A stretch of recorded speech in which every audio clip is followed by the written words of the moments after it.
MPSC वर जीवापाड प्रेम करणाऱ्या सर्व स्पर्धकांना माझा नमस्कार। आत्ताचा टॉपिक बघा, सनदी कायदा 1833 इथपर्यंत आपण पोहोचला है ना। अत्यंत महत्त्वाचे कायदे आहेत।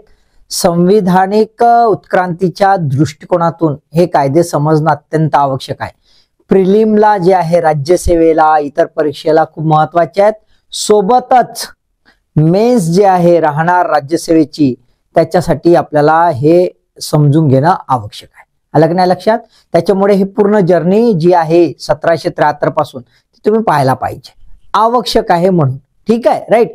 आता 1833 जो चार्टर्ड ऍक्ट आहे, हा ऍक्ट का बनवायची गरज पडली तर त्याची कारण माहित असणं आवश्यक आहे।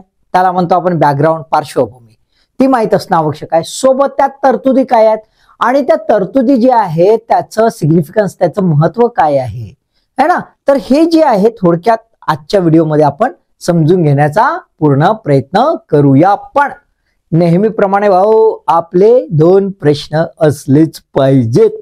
तर आपण 2 प्रश्न पाहून घेऊया डोक्यात फिट ठेवायला। पहिला प्रश्न आहे, सनदी कायदा, अरे भाऊ असं काऊन, चला घ्या एवढा जास्त। सनदी कायदा 1833 यामधील तरतुदी कोणत्या आहेत बाबा? सोपा सोपा प्रश्न। What is or are the provisions of the Charter Act 1833? भारतीयांना ईस्ट इंडिया कंपनीच्या नोकऱ्यांमध्ये प्रवेश, जमला जुगाड है ना। Entry to Indians in the East India Company services, आम्हाला इथे एमपीएससी मध्ये नाही भेटे म्हणा, सर्व्हिस तिथं भेटली असो। भारतातील गुलामगिरीचे उच्चाटन, ॲबोलिशन ऑफ स्लॅव्हरी इन इंडिया, क्या बात है। आणि तिसरं भारतामधील कंपनीची व्यापार मक्तेदारी संपुष्टात, abolition of trade monopoly of company in India. असे 3 प्रोव्हिजन दिसतात, कोणते आहेत बाबा याच्यात ते आपल्याला पाहायचे। ओके, ठीक आहे। दुसरा प्रश्न समजून घेण्याचा प्रयत्न करूया। चॉईसेस तुम्हाला होतेच। भारतामध्ये प्रथम विधी आयोगाची स्थापना केव्हा झाली? When the first law commission established in India? अत्यंत सोपा प्रश्न आहे। असा प्रश्न विचारतात आणि मग गुगली पडते म्हणून है ना। तर 1832 पहिलं, 1833, 1834, 1835, अरे भाऊ असं तुम्हाला असे प्रश्न येऊ शकतात। आमच्या वेळेला तर एमपीएससी मध्ये बरं झालं, फक्त त्या समाज सुधारक जे होते ना, त्या समाज सुधारकाचा फक्त जन्माचा वेळ विचारायचा राहिला, बाकी सर्वच विचारून झालं। तारखा है ना, दिवसही विचारून झाला, राहू द्या ते, म्हणजे काही विचार करू नका। तर इथपर्यंत येऊ शकते बरं, काही खरं नाही। ठीक आहे, आता चलायचं का सोबत? चला आता बघून घेऊ आपण 1833चा चार्टर्ड ऍक्टची पार्श्वभूमी, काऊनच याची गरज पडली ते। गरज का व्हाय? पहिलं, ब्रिटनची औद्योगिक क्रांती, तुम्हाला सगळ्यांना माहित आहे। औद्योगिक क्रांती मागचा बी जो होता 1813, तोही हाच कारण होता। तेव्हा तो कारण होता, तर त्याच्यासोबत दुसरा बी इश्यू होता, इथं वेगळ्या कॉन्टेक्स्ट मध्ये आहे ना, याला लिंक देऊ आपण। पण ब्रिटनची औद्योगिक क्रांती जी आहे, इंडस्ट्रियल रेव्होल्युशन ऑफ ब्रिटन, हे एक महत्वाचं कारण, त्याच्या अनुषंगिक कारण ती काय पाहून घेऊया। दुसरं आहे, प्रशासन आणि सैनिकी खर्चाचा बोजा वाढला, सिव्हिल आणि मिलिटरी जो एक्सपेंडिचर होता तो जबरदस्त, त्याचं बर्डन वाढायला लागलं, त्याची कारण काय ते पण बघून घेऊया। आणि तिसरं, कंपनीचे बदलते स्वरूप है ना। ईस्ट इंडिया कंपनी जी आहे आली 1608 पासून, तेव्हापासून तर तिचं जे नेचर आहे ते बदलत गेलं, त्याची कार्य बदलत गेली, तर ते बदलतं स्वरूप एकदमच जबरदस्त बदलून गेलं। तर ते काय आहे ते पाहून घेऊया। 3 गोष्टी आपण समजण्याचा प्रयत्न करूया। कशामध्ये? पार्श्वभूमी, बॅकग्राऊंड माहित असणं आवश्यक आहे। चला बघूया। पहिलं, ब्रिटनची औद्योगिक क्रांती है ना। काय झालं की हे जेव्हा इंडस्ट्रियल रिव्होल्युशन झालं, याच्यामध्ये काय झालं? सर्वात महत्वाचं, मास प्रोडक्शन। काय झालं? Mass production.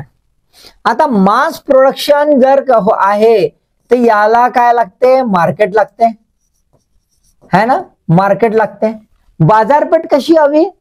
प्रोडक्शन मास आहे, म्हणजे 10 क्विंटल वांगे झाले आणि गावातल्या मंडीमध्ये नेले तर जमन का? नाही। मग काय लागेल त्याला? त्याला मोठं मार्केट लागेल, एक्सपान्सिव्ह मार्केट लागेल है ना. पण एक्सपान्सिव्ह मार्केट पाहायला गेलं तर इथे ईस्ट इंडिया कंपनी जी आहे ती आपली मोनोपोली घेऊन बसली होती, है ना, मोनोपोली घेऊन बसली होती. मग त्याचं भारतामध्ये मोनोपोली राहील तर भारतामध्ये बाकीचे व्यापार कसे करतील, है ना. फ्री मर्चंट जे आहेत ते फ्री मर्चंट व्यापार कसे करतील, प्रायव्हेट मर्चंट व्यापार कसे करतील, ते करणं शक्य नाही. मग हे मोनोपोली हटणं आवश्यक होतं ईस्ट इंडिया कंपनीचं. हे जोपर्यंत हटत नाही तोपर्यंत खऱ्या अर्थानं ब्रिटनचा व्यापार वृद्धिंगत होणं शक्य नव्हतं. त्यामुळे जी जुनी मर्कंटाईल पॉलिसी होती, है ना, व्यापार नीती जी आहे ती बदलवणं आवश्यक होतं. आधीची व्यापार नीती काय, कॅप्टिव्ह मार्केट आणि मोनोपोलिस्टिक ट्रेडिंग. कॅप्टिव्ह मार्केट आणि मोनोपोलिस्टिक ट्रेडिंग तसं आता जमणार नाही, है ना. कॅप्टिव्ह मार्केट जरी असला पण मोनोपोलिस्टिक जर ट्रेडिंग असेल तर खऱ्या अर्थानं स्पर्धा होणार नाही आणि अधिक बल्कमध्ये एक्सपोर्ट किंवा इम्पोर्ट करणं शक्य होणार नव्हतं. त्याच्यामुळे आवश्यकता होती हे हटवाची. का तर बघा, भारत जो आहे महत्वाचा आहे. भारत एक अफाट बाजारपेठ होती, खूप मोठी बाजारपेठ होती. ही बाजारपेठ कशी होती, ही बाजारपेठ केवळ एका बाजूची नव्हती, दोन बाजूची होती. म्हणजेच काय तर आपल्याला इथे आयात आणि निर्यात, इम्पोर्ट आणि एक्सपोर्ट. ब्रिटन इम्पोर्ट काय करू शकत होते, रॉ मटेरियल, कच्चा माल, आणि विकू काय शकत होते, पक्का माल, फिनिश्ड गुड, पक्का माल. मग हे याच्यासाठी मार्केट आवश्यक आहे. हे मार्केट भारतामध्ये अवेलेबल होतं आणि म्हणून आपल्याला काय दिसतंय की नवीन रणनीती, नवीन व्यापार नीती बनवणे आवश्यक होते. सोबतच केवळ भारतच नाही, भारतच्या बाजूला जर बघितला तर चीन ही जबरदस्त बाजारपेठ होती. आरोग्याचा बाजार होत होता. आरोग्याचा म्हणजे ओपियम, अफूचा व्यापार होत होता, है ना. कारण तिथे बरेचसे रिसर्च आणि बऱ्याच गोष्टी अफूवर व्हायच्या. पण त्या व्यतिरिक्त सर्वात महत्वाचं म्हणजेच चीनची लोकसंख्या, पॉप्युलेशन खतरनाक. पण त्या दृष्टिकोनातून त्याच्या कॉन्टेक्स्ट मध्ये जर बघितलं तर तिथे मागणी, लोकसंख्या अधिक तर मागणी अधिक. पण ती मागणी भागवायला तिथे उद्योगधंदे आवश्यक होते. पण ती तसं नव्हतं. तर तिथले मॅन्युफॅक्चर युनिट जे होते ते मॅन्युफॅक्चर युनिट, आता तर चायना जबरदस्त काम आहे, है ना. पण त्यावेळात मॅन्युफॅक्चर युनिट हे इनएफिशियंट होते आणि फार कमी होते. म्हणजेच काय, इथली पण जबरदस्त बाजारपेठ होती. मग इथली बाजारपेठ आणि हा कॅप्टिव्ह मार्केट भारत, असा दोघही जे आहे दोन्ही एरिया हे कशा खुले करणं आवश्यक होतं, ओपन करणं आवश्यक होतं. आणि म्हणून एक कंपनीची मोनोपोली जर हटवली नाही तर ही अडचण येऊ शकत होती. ठीक आहे. सोबतच अडचण होती की युरोपमध्ये मंदीचं, आर्थिक मंदीचं सावट होतं, है ना. इकॉनॉमिक रिसेशन चांगलं भोवल्या जात होतं. का तर आधी फ्रेंच एक्सपान्शनिस्ट पॉलिसी होती. फ्रेंचच्या एक्सपान्शनिस्ट पॉलिसीमुळे सगळा सत्यानाश. कॉन्टिनेंटल सिस्टीम मागच्या याच्यामध्ये व्हिडिओमध्ये पाहिला आपण. कॉन्टिनेंटल सिस्टीम जी बोनापार्टची होती त्याच्यामुळे ना फ्रान्सचा फायदा झाला, ना त्याच्या अलाइडचा फायदा झाला, ना ब्रिटनचा फायदा झाला. दोघही बर्बाद झाले. अल्टिमेटली बोनापार्टले धरला, उचलला, कॅप्चर केला आणि सरळ कुठं टाकला, एका एकदम निर्जीव बेटावर. तिथं तो मरेपर्यंत राहिला बेटा, है ना. तो बेट इथं येईन, तुम्हाला लक्षात घ्या, इथं माहित होईल तो कोणता बेट आहे ते. ठीक आहे. तर आर्थिक मंदीचं सावट होतं. अशा याच्यामध्ये तिथल्या मर्चंटला, म्हणजे तिथल्या व्यापाऱ्यांना आणि उद्योगाला नवीन मार्केट ओपन करून देणं आवश्यक होतं. कारण की युरोपमध्ये मागणी आता उठत नव्हती. आलं की नाही लक्षात. तर औद्योगिक क्रांतीसोबत ह्या 2-3 गोष्टी होत्या. ह्या 2-3 गोष्टी एकत्र आल्यामुळे आता आपल्याला, म्हणजे जे ब्रिटनला आहे, ब्रिटनला नवीन धोरण आत्मसात करणे आवश्यक होते. म्हणून हे एक कारण. दुसरं कारण, नागरी आणि सैनिकी खर्चाचा बोजा.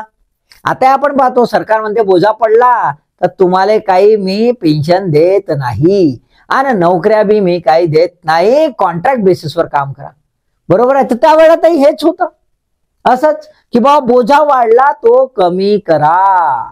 तर बोजा कमी करा हा प्रेशर जबरदस्त. प्रथम अँग्लो बर्मा वार झाला, याच्यामध्ये चांगले म्हणजे चांगली धुतल्या गेली, एकदम मस्त झाले. तर जिंकले तर पण धुतल्या गेली. आलं की नाही लक्षात. लई बोझा पडला, खूप खर्च झाला, विचारू नका. आणि त्याच्यानंतर आपल्याला दिसते सिव्हिल फायनान्स कमिटी बसली आणि सिव्हिल फायनान्स कमिटीनं सांगितलं बापू हे धंदे करू नका. तुम्ही 2023-24च्या लेवलवर जो खर्च तुमचा होता ना त्या लेवलवर तुमचा खर्च आणा. खर्च लईच होत आहे. जर केवळ ऍडमिनिस्ट्रेटिव्ह बाबीवरच एवढा अफाट खर्च होत राहील तर मग धंदा कसा होईल. बरोबर आहे. म्हणजेच हा जो खर्च आहे तो 23-24 पर्यंत आणा आणि खर्च कमी करायसाठी ऍडमिनिस्ट्रेटिव्ह कॉस्ट कमी करायची आहे. मग ऍडमिनिस्ट्रेटिव्ह कॉस्ट कमी करायची आहे तर अधिकारी कमी करा आणि सोबतच जे सैन्य आहे ते डिसेंट्रलाइज्ड आहे. डिसेंट्रलाइज सैन्य असल्यामुळे त्याच्यावर कंट्रोल राहत नाही, नियंत्रण राहत नाही, खर्चाचं नियंत्रण राहत नाही आणि थेट नियंत्रण सुद्धा राहत नाही. म्हणूनच त्याचं युनिफिकेशन करा, प्रांतीय सैन्य एकत्रित करा आणि एकच सरसेनापतीकडे नेतृत्व ठेवा. म्हणजे कमांडर इन चीफ जो आहे, कमांडर इन चीफ हा एकच असावा आणि तो देशाचा असावा, नॅशनल लेवलवर असावा.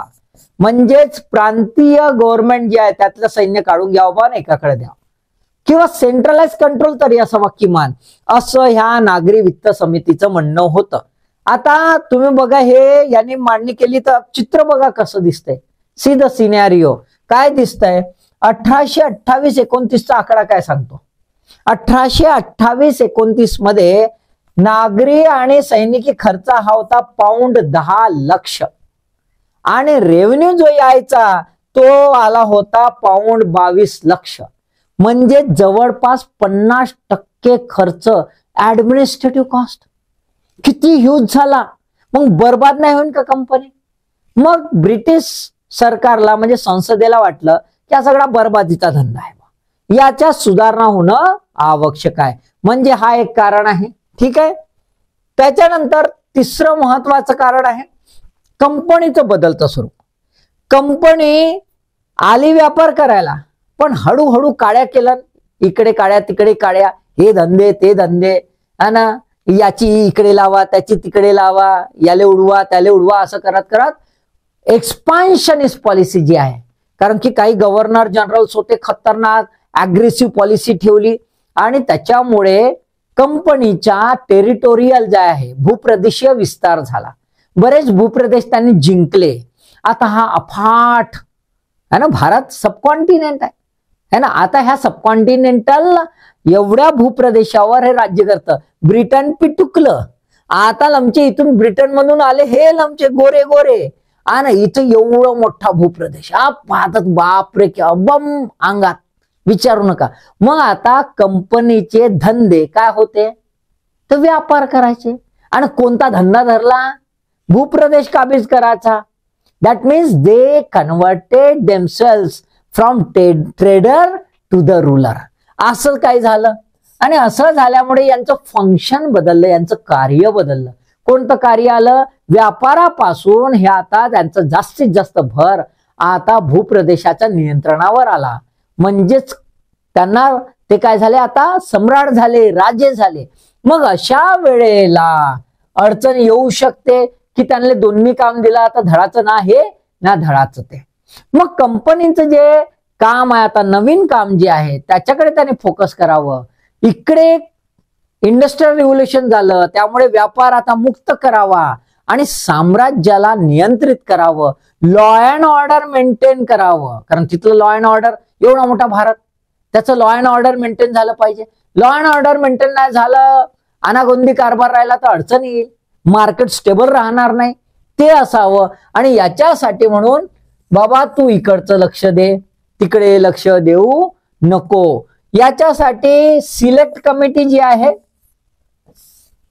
है ना, सिलेक्ट कमिटी बसली, कोर्ट ऑफ डायरेक्टरनी बसवली आणि कोर्ट ऑफ डायरेक्टरने तिसरी आणि चौथी जी समिती बसवली याच्यामध्ये याची चौकशी करण्यात आली ब्रिटन चीन व्यापार संबंधांची, की बाबा कंपनीचा ब्रिटन चीन जो ट्रेड होतोय ते कसं आहे, बरोबर आहे की नाही, खरंच हे जबाबदारी त्याला द्यायला पाहिजे का, की त्याने आता आपलं रेग्युलर ऍडमिनिस्ट्रेटिव्ह आणि मिलिटरी वर्क पाहायला पाहिजे, याच्याकडे सुद्धा फोकस करणं आवश्यक होतं. हे बदलतं स्वरूप हे नवीन धोरण बदलवायला सांगणारं द्योतकच होतं. आलं की नाही लक्षात.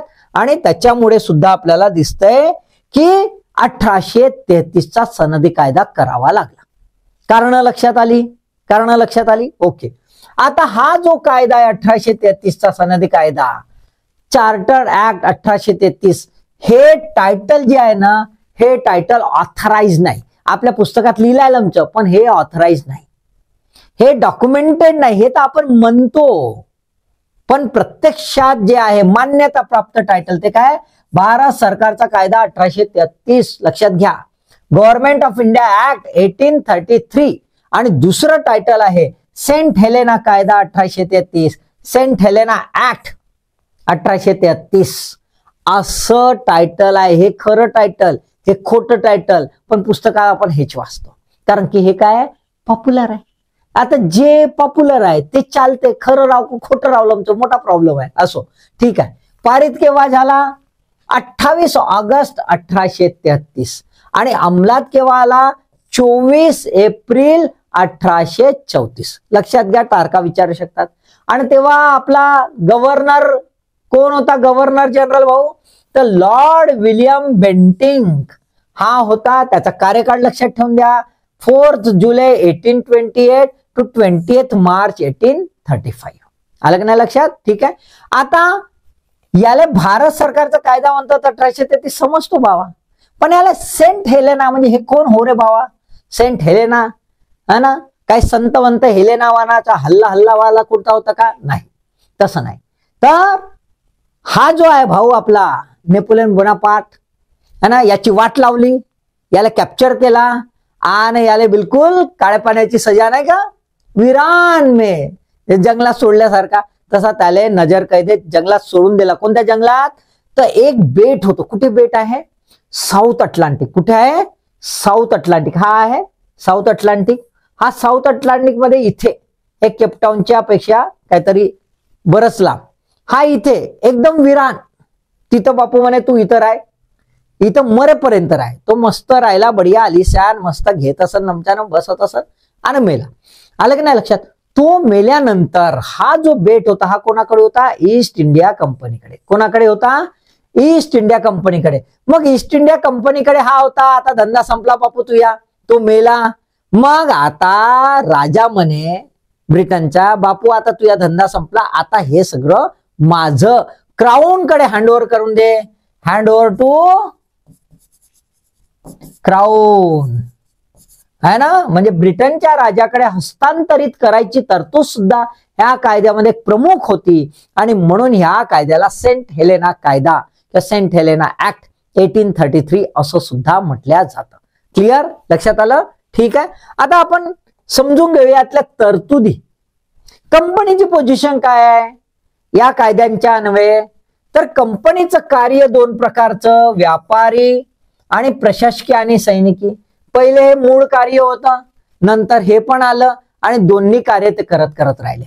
1833च्या कायद्यानुसार, चार्टर्ड ऍक्ट ऑफ 1833, त्याच्यानुसार व्यापारी कार्य पूर्णपणे संपुष्टात आलं. संपूर्ण मक्तेदारी जी आहे व्यापाराची ती कंपनीची संपुष्टात आणण्यात आली. काय तारीख आहे लक्षात घ्या, 22 एप्रिल 1834. तारीख खूप महत्वाची. 22 एप्रिल 1834 पासून व्यापारी मक्तेदारी संपुष्टात. सोबतच है ना, चीन सोबत होणारे व्यापार तो पण संपुष्टात, भारतातील मक्तेदारी ती पण संपुष्टात. याचाच अर्थ काय, तर ब्रिटनमधील जेवढे काही मर्चंट असतील, फ्री मर्चंट्स, त्यांच्यासाठी भारत आणि चीन हा भूप्रदेश व्यापारासाठी मोकळा करण्यात आला. व्यापारासाठी मोकळा करण्यात आला. म्हणजेच काय, आता फ्री ट्रेड झाला. आता कसा झाला? फ्री ट्रेड झाला. पण फ्री ट्रेड धरला ना कोणी बी करण असं का नाही. Under the special licence, under the special licence, एक विशेष परवाना ज्यांना मिळत होता तोच. आधी विशेष परवाना कोणाला मिळाला होता? तो ईस्ट इंडिया कंपनीला. आता सर्वांलेच ज्याला व्यापार करायचा, एक्सपोर्टसाठी लागते ना काही परवाना, लागते ना काही परमिट, ते परमिट घ्या आणि व्यापार करा. बरोबर आहे, मोकळा झाला. आणि याच्यामुळे अजून एक फॅसिलिटी ह्या तरतुदीमध्ये की बाबा तुम्ही भारतातही वास्तव्य करू शकता आणि भारतात राहून भारतात धंदे करू शकता. त्याच्यामुळे बरेचसे ब्रिटिशर्स जे आहे है ना, ब्रिटिशर्स जे आहेत ते भारतात यायला लागले आणि भारतात सेटल व्हायला लागले आणि व्यापार करायला लागले. हा व्यापार कसा होता? भारताच्या दृष्टिकोनातून होता का नाही, तो ब्रिटनला फायदेशीर होईल असा होता. आणि म्हणून आपल्याला दिसतं कोलोनायझेशनची जबरदस्त प्रक्रिया इथे सुरू झालेली दिसते. आलं नाही लक्षात? ठीक आहे. मात्र त्याचं आता कोणतं काम दिलं कंपनीचं काम म्हणजेच पुढचे 20 वर्ष जसं कॅरी ऑन होत होतं हे काम होत होतं कॅरी ऑन. आता हे कॅरी ऑन नाही, हे संपलं. 1833 ने त्याचा व्यापारी धंदा बंद केला.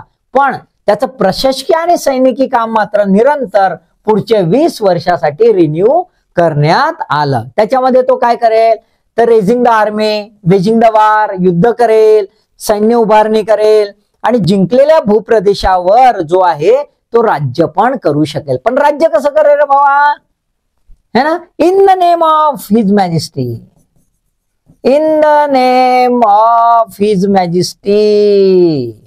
म्हणजे काय, म्हणजेच काय तर हा राहील राजाचा ट्रस्टी. कंपनी कशी राहील? राजाची ट्रस्टी, है ना. म्हणजे ब्रिटन सरकारच्या वतीनं ते राज्य करेल, स्वतः राज्य करणार नाही. क्लिअर? लक्षात आलं? ठीक आहे. म्हणजे आता कंपनीचा व्यापारी धंदा बंद झाला. आता कंपनी ही काय झाली? डॉन झाल्यासारखी झाली. तर मग सगळे डॉन दिसतील आता. बावा लय छान समहा पा आमचा पिक्चर करायला पाहिजे होता, है ना. आपल्या सल्लू भाऊले तर भारीच पडला असता. मस्त चिकन चोपडा दिसते. तर हा हो आपला विलियम बेंटिंग, एवढा एकदम हँडसम लमचा, काही विचारू नका. गव्हर्नर जनरल झाला डॉन. आता गव्हर्नर जनरल झाला डॉन म्हणजे कसा तर बंगालचा गव्हर्नर जनरल हा आता भारताचा गव्हर्नर जनरल डिक्लेअर केला. काय डिक्लेअर केला? बंगालचा गव्हर्नर जनरल आता भारताचा गव्हर्नर जनरल ऑफ इंडिया. मग तुम्हाला प्रश्न येते बंगालचा शेवटचा गव्हर्नर जनरल कोण? तर आमचा चिकन चोपडा विलियम बेंटिंग भाऊ. आणि भारताचा पहिला गव्हर्नर जनरल कोण? तर आमचा चिकन चोपडा विलियम बेंटिंग भाऊ. ठीक आहे, आलं का नाही लक्षात? तर हा दोन्ही हो, शेवटचा ना पहिला. आता बेंगॉल जी कौन्सिल होती, कारण गव्हर्नर जनरल कौन्सिल होती बेंगॉलची, त्याला भारताची कौन्सिल, इंडिया कौन्सिल असा शब्द पडला. म्हणजे टायटल लक्षात ठेवायचं. आलं का नाही लक्षात? आता काय बाबा तर हा गव्हर्नर जनरल आणि याच्या कौन्सिलने आता भारताचा जेवढा ब्रिटिशांचा भूप्रदेश आहे म्हणजे कंपनीचा भूप्रदेश आहे त्या सर्वांवर एकछत्री राज्य करायचा अधिकार प्राप्त झाला. कंप्लीट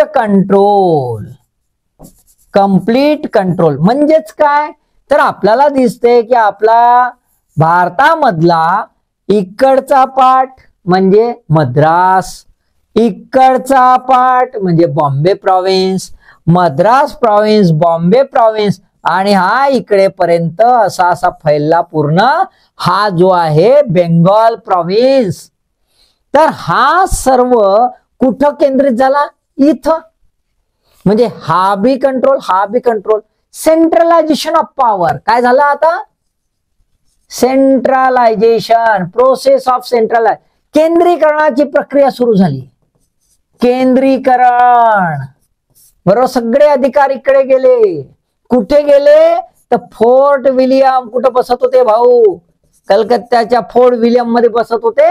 आणि तिथून बेंगॉलचा जो गव्हर्नर जनरल तो डॉन झाला, तो बेंगॉलचा गव्हर्नर जनरल झाला आता भारताचा गव्हर्नर जनरल. म्हणजे आता अख्खा भारतातले भूप्रदेश जे आहेत सर्वात मोठे ते कलकत्त्यावरून कंट्रोल व्हायला लागले. ठीक आहे. आता गव्हर्नर जनरल इन कौन्सिल कसं आहे ते बघून घेऊया. तर ब्रिटनच्या भारतातील भूप्रदेशातील कुठला पण कायदा, कोणताही कायदा, त्या कायद्यामधली जे सुधारणा असेल, रद्द करायचं असेल किंवा बदल करायचा असेल, अमेंड, रिपेल और चेंज काही करायचं असेल, तर तो सर्व अधिकार कोणाला मिळाला? गव्हर्नर जनरल इन कौन्सिल म्हणजे गव्हर्नरला मिळाला, गव्हर्नर जनरलला मिळाला. ठीक आहे. आता याच्यात खास की एवढा मोठा पॉवर मिळाला, तर त्यामुळे गव्हर्नर जनरल कौन्सिलला रिस्ट्रक्चर करणे, पुनर्रचित करणे आवश्यक होते. बरोबर आहे. तर पुनर्रचना करताना काय झालं की आता बघतोय आपण 1813 मध्ये 3च मेंबर होते. आता इथे आपल्याला काय दिसते? 4 मेंबर झाले. कोर्ट ऑफ डायरेक्टर यांची नेमणूक करेल. आता 4 मेंबर पैकी 3 जे सदस्य आहेत, 3 मेंबर्स, ते कंपनीतील अधिकारी असतील आणि किमान 10 वर्षाची त्यांनी सेवा ज्येष्ठता असावी. तिकडे 12 वर्षाची होती, इथे 10 वर्षाची असावी. आणि चौथा जो सदस्य आहे त्याचा काम जे कार्य आहे ते अत्यंत महत्वाचं होतं. का? कारण की आता गव्हर्नर जनरल कौन्सिलला कोणता अधिकार मिळाला होता? कोणताही कायदा अख्ख्या भारतभर, कोणताही कायदा है ना, सुधारणा करायचा, रद्द करायचा किंवा बदल करायचा, म्हणजे कायदा निर्मिती, कायदा रद्द बदल करायचे पूर्ण अधिकार आता गव्हर्नर जनरल कौन्सिलला आले होते. मग अशा याच्यामध्ये लीगल एक्सपर्ट असणं आवश्यक होतं. कारण कायदा बनवायचा आहे तर कायदेशीर जो तज्ञ असतो, कायदा तज्ञ, तो असणं आवश्यक होता. आणि तो म्हणजे आपला चौथा सदस्य. कंपनीचा अधिकारी नाही राहील हा. बघा, कंपनीशी, कारण त्याचा इंडिपेंडन्स टिकलं पाहिजे, त्यामुळे कंपनीचा अधिकारी नाही राहील. आणि केवळ कायदा किंवा नियमने करताना कौन्सिलच्या बैठकीस हा राहील आणि मतदान करेल. इतर वेळेस तो बसणार नाही. म्हणजे जेव्हा चौथा सदस्य राहील तेव्हा समजायचं गव्हर्नर जनरल इन कौन्सिल हे काय झाली? Legislative body. काय झाली? लेजिस्लेटिव्ह बॉडी झाली, कायदे मंडळ झालं. आणि जेव्हा हा नसेल, इतर कार्य करायचं असेल, तेव्हा ती झाली ऍडमिनिस्ट्रेटिव्ह बॉडी. तेव्हा ती झाली म्हणजे एकच जे गव्हर्नर जनरल कौन्सिल आहे ते प्रशासकीय मंडळ पण काम करतंय, ऍडमिनिस्ट्रेटिव्ह बॉडी पण काम करते आणि लेजिस्लेटिव्ह बॉडी विधिमंडळाचं पण काम करते. म्हणजे पार्लमेंटचं पण काम करते आपल्या भारताच्या दृष्टिकोनातून, संसदेचं काम करते आणि सोबतच ते गव्हर्नमेंटचं, ऍडमिनिस्ट्रेटिव्ह बॉडी म्हणजे गव्हर्नमेंटचं काम करते. बघा बरं, दिसतंय तुम्हाला? लक्षात आलंय का? एकदम थिन लेवलवर, एकदम इन्सिपियंट लेवलवर, एकदमच सुरुवातीच्या बडिंग स्टेजवरच असं वेगळ्या प्रकारचं असं संरचना, जी संसदीय प्रणालीची संरचना ती इथे दिसून येते. आलं की नाही लक्षात? ठीक आहे, राईट. मग right to sit and vote in a council only for the law making and regulation making, एवढंच चौथ्या सदस्याचं काम आहे. आता बघा, याला पुन्हा इन्स्टिट्यूशनलाइज करायचं, संस्थानीकरण याचं करायचं. म्हणून विलियम बेंटिंग जो आहे त्याने 1835 ला वैधानिक विभाग, लेजिस्लेटिव्ह डिपार्टमेंटच तयार करून टाकलं. वैधानिक विभाग, लेजिस्लेटिव्ह डिपार्टमेंट, हे लेजिस्लेटिव्ह डिपार्टमेंट 1861 पर्यंत राहिलं. बघा किती महत्वाचं आहे ना? लक्षात आलं का? म्हणजे आता आपल्याला काय दिसतं की याच्याकडे इतके मोठे पॉवरफुल अधिकार आलेले होते. आता डॉनच झाला ना मग विलियम बेंटिंग, नाही का? आता बघा, लक्षात घ्या, एक थोडस टेक्निकल. कायदा आणि जर नियमावली बनवायची असेल गव्हर्नर जनरल कौन्सिलला, तर गव्हर्नर जनरल सोबत 3 मेंबर असतील, तिसरा हा असणारच, म्हणजे जो चौथा आहे, 3 मेंबर असतील. आणि इतर जर काम करायचं असेल ऍडमिनिस्ट्रेटिव्ह वर्क, गव्हर्नमेंटल वर्क, तर गव्हर्नर जनरल किंवा आणि सोबत 1 किंवा त्याच्यापेक्षा अधिक एवढे सदस्य असले तरी ते काम होऊ शकतं, ते रिझॉल्युशन पारित होऊ शकतं. आता याच्या जर एखाद्या वेळेस झगडा फसाद झालाच आणि टायपच झाला, तर कास्टिंग व्होटचा अधिकार कोणाला मिळाला?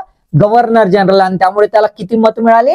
2 मत देता आली, त्याला ते मिळालं. त्याला म्हणतो आपण निर्णायक मताधिकार, कास्टिंग व्होट राईट त्याला मिळालं. म्हणजेच कोणाच्या बाजूने निर्णय लागू शकत होता? गव्हर्नर जनरलच्या बाजूने. म्हणजे गव्हर्नर जनरल काय झाला? सुप्रीमो झाला. म्हणून मी लिहिलं विलियम बेंटिंग काय झाला? डॉन झाला, आलं की नाही लक्षात? डॉन. कारण बेंगॉल सोडून आता भारत, आणि त्यातही कास्टिंग होट, विचारूच नका, मजाच मजा. म्हणून तो एवढा एकदम हँडसम दिसत असा, पॉवर मॅक्स मॅन है ना, ग्लोरियस असं वगैरे काहीतरी असो. आता गव्हर्नर जनरलला सगळं भेटलं, तर गव्हर्नरला काय भेटलं? ठिंगा. बरोबर आहे. तर गव्हर्नर काउन्सिल काय झाली? Only administrative unit. काय झालं? Governor council only administrative unit, केवळ प्रशासकीय घटक.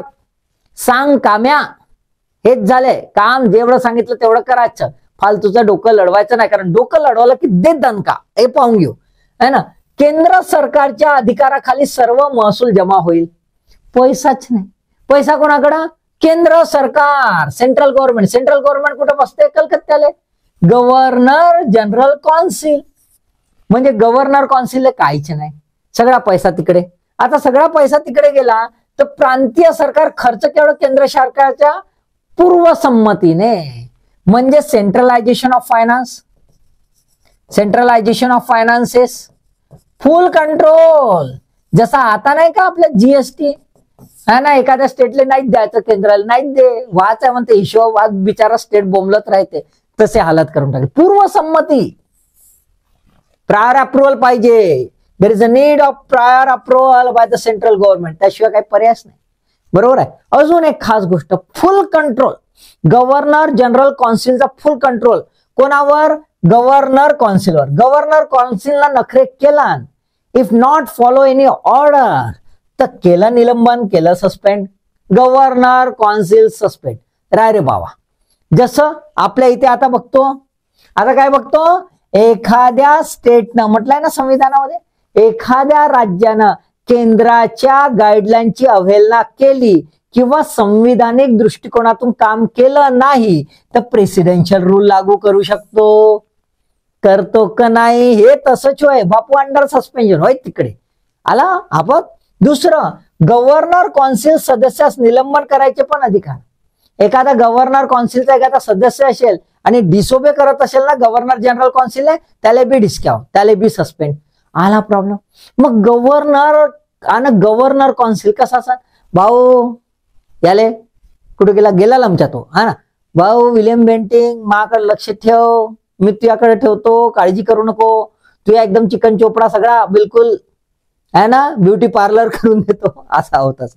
बेकार हाल. म्हणजे गव्हर्नर काउन्सिल म्हणजे प्रांत, प्रोव्हिन्सेस, प्रेसिडेन्सीज कशा झाल्या? Only administrative unit, having no power to make a law.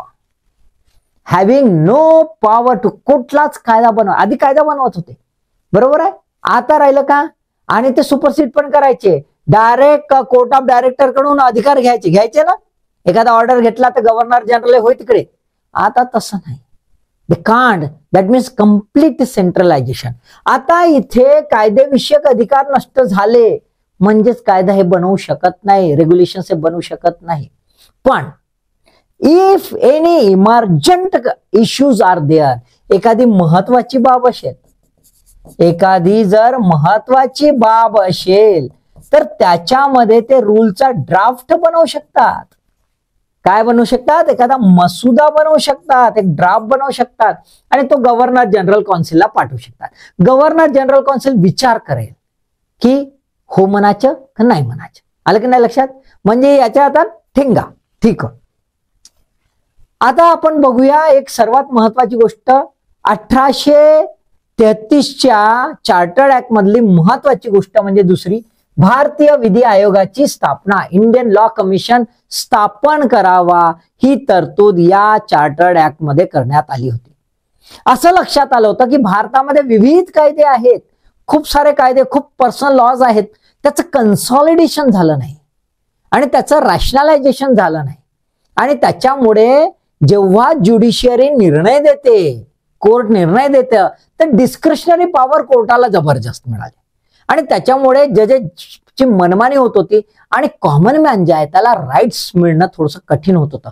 तर रॅशनलायझेशन ऑफ द लॉ हा विचार तेव्हा केला पहिल्यांदा आणि इंडियन लॉ कमिशनची स्थापना करावी सांगितलं, इथे तरतूद केली.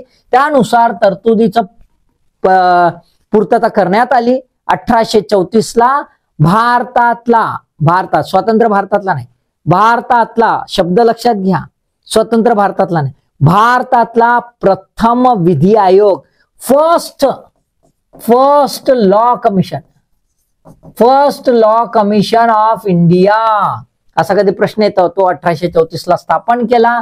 अध्यक्ष थॉमस बॅबिंग्टन मॅक्युली, पॉवरफुल माणूस होता तिथं, दिसते बी त्याच्या स्टाईलवर एकदम डॉनसन लमचा आहे ना. तर थॉमस बॅबिंग्टन मॅक्युली होता. सदस्य होते JM MacLeod, W Anderson, F Millett, हे सदस्य होते. 3 सदस्य आणि एक अध्यक्ष, म्हणजे 4 मेंबर बॉडी होती. 4 मेंबर बॉडी होती ही, बरोबर आहे, राईट. आता या जी लॉ कमिशन आहे ना, कोणते कोणते धंदे केले ते बी एक ब्रीफली पाहून घेऊ. ड्राफ्ट पिनल कोड तयार केला, IPC CRPC चा ड्राफ्ट तयार केला 1837 ला. लिमिटेशन लॉ तयार केला 1842 ला. Scheme of pleading and procedure जे असतात त्या तयार केल्या 1848 ला. हे 3 महत्वाचे काम यांनी केले. ओके, त्याच्यानंतर आपण बघूया की काय परिणाम झाला बाबा. ह्या 2 खूप महत्वाच्या गोष्टी, अत्यंत महत्वाच्या गोष्टी, बरोबर आहे. गव्हर्नर जनरल कौन्सिल आणि लॉ कमिशन. त्याचं काय झालं तर पहिल्यांदा संपूर्ण ब्रिटिश भारतीय भूप्रदेशाकरता समान कायदा, uniformity of law, regional matters खतम झाले. युनिफॉर्मिटी ऑफ लॉ म्हणजे सिंगल लॉ, एकल कायदा वर्चस्वास आला, रूल ऑफ लॉ तयार व्हायला लागला. भारत हा कायद्याने चालायला लागला. किती महत्वाचं आहे, ठीक आहे. दुसरं आहे मद्रास आणि बॉम्बे प्रांत केवळ प्रशासकीय घटकच होऊन बसले, ऍडमिनिस्ट्रेटिव्ह युनिट झाले, म्हणजे सेंट्रलायझेशन, ही प्रक्रिया, केंद्रीकरणाची प्रक्रिया पूर्णपणे पार पडली, बरोबर आहे. सर्वोच्च न्यायालयामध्ये कायद्याचे पंजीकरण प्रणाली ही रद्द झाली है ना. आता there is abolition of registration system of a law in a supreme court. आता कोर्टामध्ये रजिस्ट्रेशन करायची गरज नाही. का तर गव्हर्नर जनरल कौन्सिल मध्ये आता 4था मेंबर आला, आणि 4था मेंबर कसा होता, लिगल एक्सपर्ट होता. त्याचं ओपिनियन घेऊनच कायदा बनवला जात होता. आणि जेव्हा हा कायदा बनवला जात होता है ना, या कायद्याला कायदाच म्हणायचे, ऍक्टच म्हणायचे. आधी काय म्हणत होते, रेग्युलेशन्स म्हणायचे. आधी काय म्हणायचे, रेग्युलेशन्स, आता कायदाच म्हणायचे. त्यामुळे कायद्याचे अधिकार गव्हर्नर जनरल कौन्सिलला मिळाले. म्हणजे गव्हर्नर जनरल कौन्सिल आता लेजिस्लेटिव्ह बॉडी झाली. लेजिस्लेटिव्ह बॉडी झाल्यामुळे तिथे एक्सपर्ट दिला, तर मग आता पंजीकरणाची गरजच नाही. म्हणजे सुप्रीम कोर्ट जो आहे हा बाजूला झाला. आता लेजिस्लेटिव्ह हे एक फंक्शन एकदम सेपरेट झाल्यासारखं आपल्याला दिसून येतं, सेपरेशन ऑफ पॉवर मध्ये, ठीक आहे. इंडिया कौन्सिलचे सबळीकरण करण्यात आले, empowerment of Indian council. 4 member body बनवली, 4था माणूस आला, त्यानं भालधंदे केले, कायदेमंडळ बनलं, म्हणजे पॉवरफुल झालं, बरोबर आहे. त्यानंतर भारतीय कायद्यांचे दृढीकरण आणि संहिताकरण, लॉ कमिशन त्याच्यात आलं. आणि आपण बघतो इतक्या वर्षापर्यंत IPC CRPC चालली. आता आपण अमेंडमेंट्स केले, त्याच्यामध्ये सुधारणा केली, नाव बदलवलं, बरोबर आहे. पण आतापर्यंत ते IPC CRPC चाललं. ते कशामुळे झालं, just because of the codification of the law. खूप महत्वाचं आहे. लिगल मॅटर्स मध्ये कोडिफिकेशन हे जे आहे, हे तुम्हाला रॅशनॅलिटी, कन्सॉलिडेशन है ना, लिंकिंग, इंटरलिंकिंग आणि त्याची क्लॅरिटी, हे सगळं कोडिफिकेशन मध्ये देतं. अन्यथा कायदे विस्कळीत राहू शकतात. बेंगॉल प्रेसिडेन्सीचा, आता बघा बाकीचे काही आहेत छोटे मोठे, त्यामध्ये एक महत्वाचं होतं, बेंगॉल प्रेसिडेन्सीचे तुकडे करायचं. आपण नाही ना बंगालची फाळणी बघतो मॉडर्न इंडियामध्ये, तर मॉडर्न इंडियामध्ये ना आधी बघा कुठं होती, बेंगॉलची फाळणी आधीच झाली होती. बेंगॉल प्रेसिडेन्सीचे तुकडे, split in the Bengal presidency. Agra presidency करावी एक, हा भाग, हा इथपासून करा, हा एवढा मोठा होता ना, हा एवढा भाग हा आग्र्यामध्ये करावा, आणि हा जो आहे उर्वरित, हा बर्मा वगैरे केवढा मोठा होता ना, हा बेंगॉलमध्ये करावा, असं निश्चित करण्यात आलं. Presidency of fort William in Bengal. पण हे नंतर मान्य झालं नाही, अपोज झाला, आणि मग हे राहिलं है ना, फक्त प्रोव्हिजनच राहिली. पण प्रोव्हिजन होती. तुम्हाला कधी कधी प्रश्न येऊ शकतो है ना, नाहीतर आम्हाला बंगालची फाळणी म्हणजे इकडेच आठवते लॉर्ड कर्जन, तसा नाही, त्याच्या पूर्वी बी होता विलियम बेंटिंगच्या वेळात. त्याच्यानंतर दुसरा आहे गुलामगिरीचे उच्चाटन. हा अत्यंत महत्वाची तरतूद. पण ही तरतूद जी आहे भारतीय दृष्टिकोनातूनच नाही, खूप महत्वाचं आहे की ब्रिटिश संसदेनेच 1833 मध्ये कायदा पारित केला आणि त्या कायद्यातली तरतूद ह्या कायद्यात आली की बाबा ब्रिटन सहित त्याच्या सर्व वसाहतींमध्ये गुलामगिरी नष्ट करावी, है ना. The slavemanship has been vanished from the all parts of the British empire. सर्व याच्यात नष्ट करण्यात आले. त्याच्यामुळे हा खूप महत्वाचा आहे. बघा म्हणजे आपल्याला काय दिसतंय की कायद्याचं राज्य आणि कायद्यामुळे राज्य करायचं आणि लुटायचं असं एका बाजूला जरी दिसत असलं तरी दुसऱ्या बाजूला मानवतावादी तरतुदी सुद्धा कायद्यामध्ये आपल्याला दिसून. येस, काही वेस्टेड इंटरेस्ट असतात, बरोबर आहे, पण त्याचा पॉझिटिव्हिटी पण बघणं आवश्यक आहे. आता ही जी तरतूद आहे ही तरतूद आपल्या कॉन्स्टिट्यूशन मध्ये दिसते, मला सांगायची गरज नाही. आता वाटतं तुम्हाला, है ना. राईट अगेन्स्ट एक्सप्लॉटेशन, हे तुम्हाला आठवत असेल फंडामेंटल राईट्स मध्ये हा तरतुदी आहेत, लक्षात घ्या. ठीक आहे. त्याच्यानंतर ख्रिश्चन सदस्यांचे हे मात्र नियमन झालं, regulation of the Christian institutions. कारण भारत हा ब्रिटिशांसाठी ओपन करण्यात आला, त्यामुळे खूप सारे ब्रिटिशर्स आले आणि 1813च्या कायद्याने ख्रिश्चन मिशनरीला परमिशन दिली. एक ख्रिश्चन मिशनरी यायला लागली. आता यांना रेग्युलेट करणं आवश्यक होतं, नाही तर जागोजागी आमचे चर्च उघडतील, चौऱ्यावर उघडतील, भालधंदे होतील. यांना रेग्युलेट करणं आवश्यक होतं. म्हणून भारतात 3 बिशॉप राहतील असा नियम डिक्लेअर करण्यात आला. हे प्रोव्हिजन या कायद्यामध्ये करण्यात आलं. त्यामुळे ख्रिश्चन मिशनरीच्या इन्स्टिट्यूशन्सवर नियंत्रण ठेवण्याचं काम ह्या कायद्याने केलं. त्यानंतर इधर भाई देखो, आपल्याला दिसते असं बाप रे बाप, सगळे सिव्हिल सर्वंट ICS ऑफिसर सारखे दिसतात. माना शासकीय नोकरी जी आहे या कायद्याने तरतूद केली. काय, दम के भरोसे आना भाई, नाम के भरोसे नाही आना. दम के भरोसे आना, नाम के भरोसे नाही आना म्हणजेच काय, तर नोकरीमध्ये भारतीयांना प्रथमच प्रवेश दिला, पण प्रवेश देताना कसं, कशाच्या आधारावर, योग्यतेच्या आधारावर. कशाच्या आधारावर, योग्यतेच्या आधारावर. Based on the merit, based on the merit.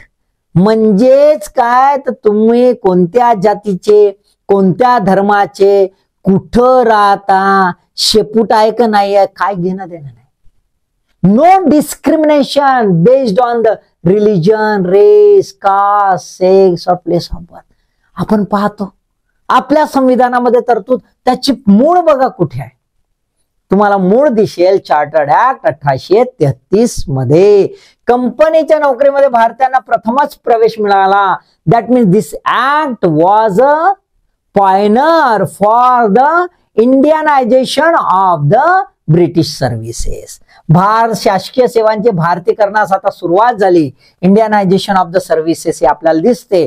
आणि प्रथमच या कायद्याने म्हटलं की खुली स्पर्धा प्रणाली राहणार, ओपन कॉम्पिटेटिव्ह सिस्टीम राहणार. मस्त काम होतं, पण का होते ना असं काय म्हणला का लई त्रास होते, है ना, बरोबर आहे. त्यामुळे आपल्याला दिसते कोर्ट ऑफ डायरेक्टरचे धंदे बंद होतील आणि भारतीयांचं वर्चस्व भविष्यात वाढू शकते. त्यांना माहित होतं भारतीय लई टॅलेंटेड आहेत बाबा, बिचारे साधे सुधे आहेत आणि आम्ही फुल मजा घेतो, पण हे जर आपल्यावर आले तर काय खरं नाही हे माहित होतं. म्हणून ते म्हणे बाबा हे तरतूद करून तर टाकला, नाही रे बाबा म्हणे नको, अपोज जबरदस्त केला कोर्ट ऑफ डायरेक्टरना. त्यामुळे हे सुद्धा प्रोव्हिजन लागू झालं नाही. पण कायद्याच्या दृष्टिकोनातून बघितलं तर आपला संविधान काय सांगतो, नो डिस्क्रिमिनेशन. तशासारखं हे लक्षात आलं का. ठीक आहे, राईट. त्याच्यानंतर आपल्याला दिसेल ब्रिटिश संसदेचे जे नियंत्रण आहे ते याच्यावर होतं. कसं की भारतातील जेवढे काही कायदे बनतील ना ते कायदे ब्रिटिश संसदेच्या समोर ठेवावे. ब्रिटिश पार्लमेंट आहे रे बाबा, ब्रिटिश पार्लमेंट मध्ये ठेवावं बाबा अप्रुव्हल साठी. आणि कोर्ट ऑफ डायरेक्टरने अॅन्युअल अकाउंट जो आहे, अॅन्युअल अकाउंट, तो अॅन्युअल अकाउंट पण सादर करावा. हे 2 बंधनं आले. फायनान्शियल मॅटर बी आता कोणाकडे आला, संसदेकडे. लेजिस्लेटिव्ह मॅटर बी संसदेकडे आपल्याला येताना दिसला. त्यामुळे ब्रिटिश संसदेच्या नियंत्रणाखाली आता कंपनी येऊन गेली, गव्हर्नर जनरल काउन्सिल येऊन गेली. दुसरा न्यायिक समिती बनवली, जेवढे काही अपील होतील गव्हर्नर जनरलचे आहे, कमांडर इन चीफचे आहे, जेवढे काही अपील होतील ते सगळे अपील तिथे होतील ब्रिटनमध्ये. त्यासाठी एक ज्युडिशियल कमिटी बनवली जी प्रायव्ही काउन्सिलचे सदस्य राहतील आणि त्याच्यामध्ये कोणते राहतील तर उच्च पदस्थ न्यायाधिकारी राहतील है ना. हायएस्ट पोझिशन जे आहे, हायएस्ट पोझिशन वाले जे आहे जजेस राहतील आणि ते जेवढे काही अपील झाल्या ते राजाच्या कौन्सिलच्या वतीनं काम करतील असं आपल्याला दिसून येतं आहे की नाही. म्हणजे तुम्हाला काय दिसतंय आता, तुम्हाला लक्षात येईल की महत्वाची तरतूद म्हणजे कंपनीचं स्वरूप बदलवून टाकलं. गव्हर्नर जनरल कौन्सिलला ड्युअल फंक्शन्स आले, ऍडमिनिस्ट्रेटिव्ह, गव्हर्निंग पॉवर आणि सोबतच लेजिस्लेटिव्ह पॉवर आले, सुप्रीम पॉवर पण आले, सेंट्रलायझेशन ऑफ द होल ऍडमिनिस्ट्रेशन असं आपल्याला दिसून येतं भारतीय पर्स्पेक्टिव्ह मध्ये, इंडियाच्या पर्स्पेक्टिव्ह मध्ये. गव्हर्नर टिट्युलर हेड झाले, नावाचेच झाले, काही कामाचे राहिले नाही है ना. आणि सोबतच बाकीचे सुद्धा आपल्याला सोशल रिफॉर्म, रिलिजियस रिफॉर्म झालेले इथे या कायद्यामधून दिसून येतात. त्यामुळे भारतीय संविधानाच्या उत्क्रांतीवादी दृष्टिकोनातून जर बघितलं तर हा कायदा अत्यंत महत्वाचा आहे. आलं की नाही लक्षात, समजलं, याच समजलं असेल तुम्ही एकदम मस्त पहिलेपासून शेवटपर्यंत पाहता यार, मस्त आणि एकदम सिरियसली, तुम्ही सिरियस स्टुडंट आहात त्यामुळे काही प्रॉब्लेम नाही है ना. बरोबर आहे. मग तुमचा अभ्यास आणि तुमचा रिझल्ट, ऑल द बेस्ट.